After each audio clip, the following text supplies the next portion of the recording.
Pipino, o Breve.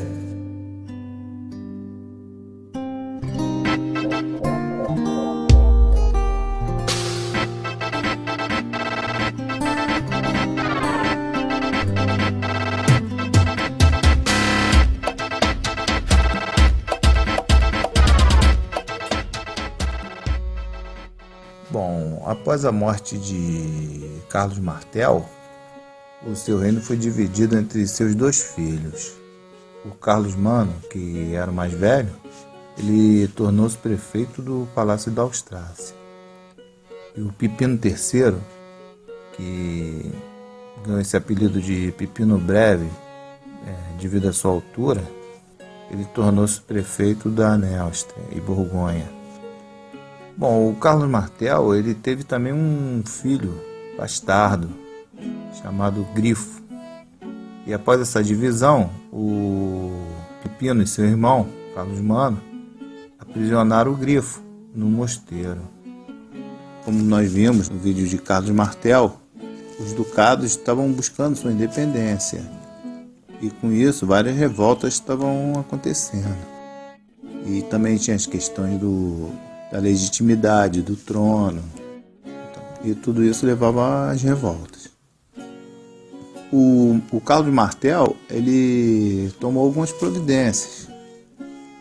Inclusive, ele deu sua filha Iltrude para se casar com o Duque da Baviera, o Odilon. Então, o Pipino e seu irmão, o Carlos Mano, também sufocaram algumas revoltas.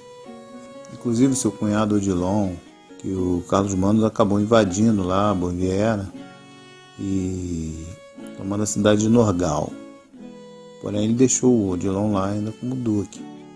O Pipino também expulsou o Naldo I da Aquitânia e o substituiu pelo filho dele, o Eifre, como duque da Aquitânia. Também teve revolta na Alemanha, onde eles também desmontaram o ducado e entregaram a dois condes francos lá, um Varim e Rutardo. Enfim, teve várias revoltas e eles, vendo que na base da violência e tal, eles não estavam conseguindo dar conta, o que eles fizeram? Eles tentaram fazer uma meia reforma na Igreja Católica e usar a igreja como uma ferramenta.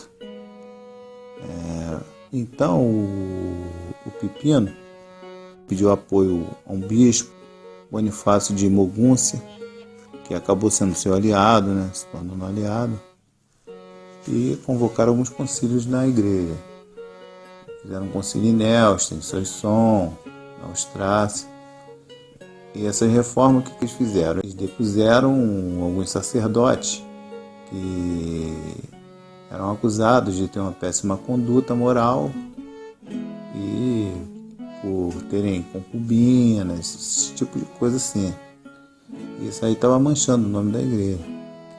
Mas na verdade o Pipino, ele queria mesmo era usar a igreja como uma ferramenta de controle e para manter a pacificação e o que? Preparar uma futura anexação.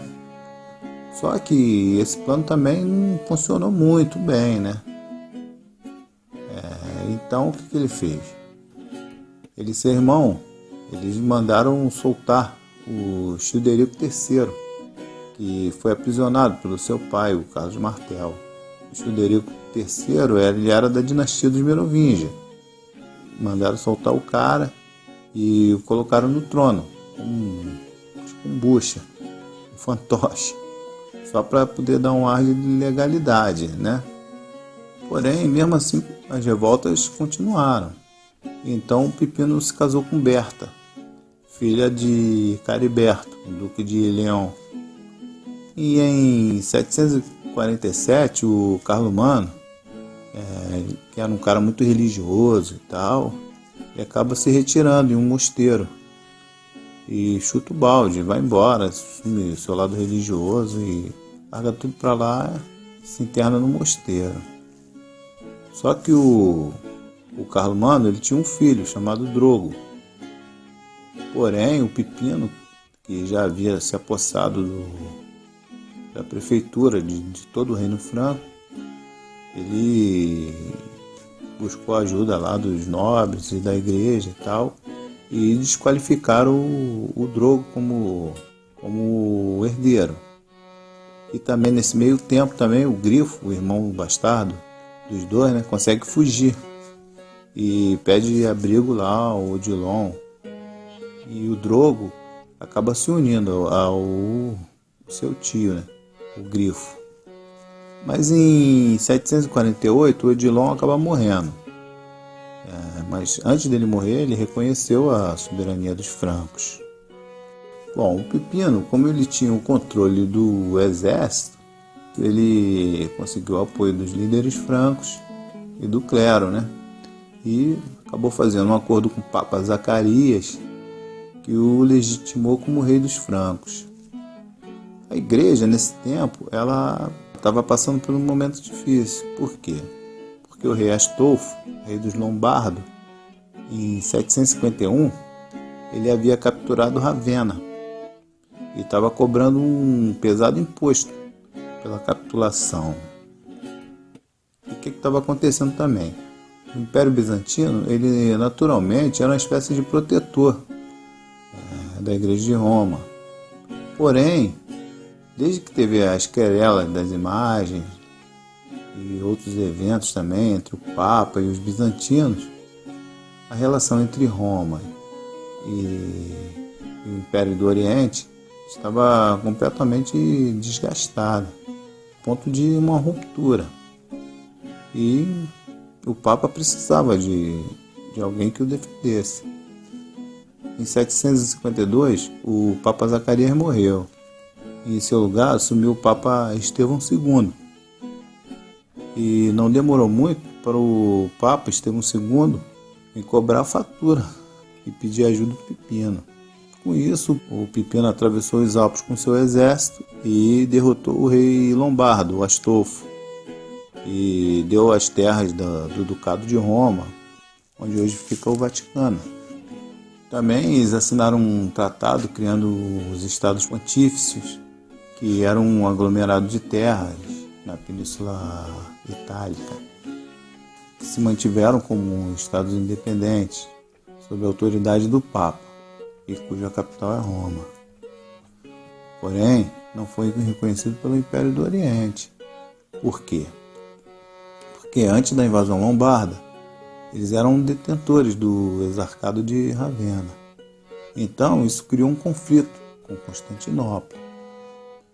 Bom, mas o Papa ele ficou hiper satisfeito e reconheceu a dinastia carolíngia. O Pipino, após o reconhecimento do Papa e tal, ele se sentiu também incomodado com a presença lá do Childerico III, que não tinha mais utilidade para nada, né? Um peso morto. Então o que ele fez? Ele pediu a ajuda do Papa e internaram lá o Childerico num mosteiro. Não tinha mais serventia mesmo, nunca teve. Em 753, o meio-irmão de Pipino, o Grifo, morreu na Batalha de Saint-Jean de Maurienne. E um pouco mais tarde, o Drogo, filho do Carlomano, foi capturado e aprisionado também. Em 754, o Papa Estevão viajou até Paris e ungiu Pipino em uma cerimônia na Basílica de Saint-Denis. E ele concedeu o título de Patrício dos Romanos. Também ungiu os filhos dele, também Carlomano e Carlos Magno.